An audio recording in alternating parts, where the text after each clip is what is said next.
திருமதி கனிமொழி எம்பி அவர்கள் ஒரு பொதுக்கூட்டத்தில் பேசுறாங்க. டாஸ்மாகால் இளம் விதவைகள் அதிகமாக இருப்பதாக ஒரு செய்தி வெளியிட்டாங்க. அந்த அம்மா இதுவரைக்கும் பார்த்துருக்கு பாவம். இப்போ என்ன ஆச்சுன்னு பாருங்க வீடியோ ஆட்சியில்.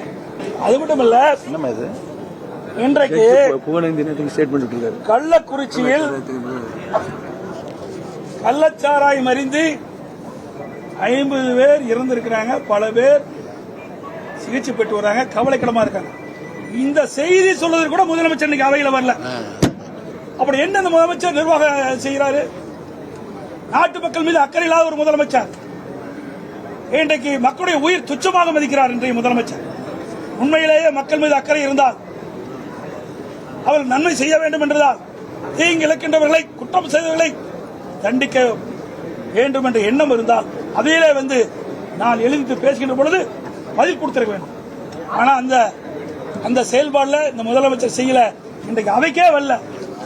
அது மட்டுமல்ல, இன்றைக்கு பொதுப்பணித்துறை அமைச்சர் திரு ஏவா வேலு அவர் சொல்றாரு, நடந்தது தவறுன்னு சொல்றாரு. நியாயப்படுத்தல, நடந்ததை நியாயப்படுத்தலன்னு சொல்றார்.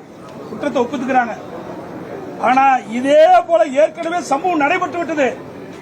நீங்க எச்சரிக்கையா இருக்க வேண்டுமா வேண்டாமா? இது அரசுடைய செயல்பாட்டுடைய காரணமாகத்தானே இவ்வளவு உயிர் பறிபோய் இருக்குது.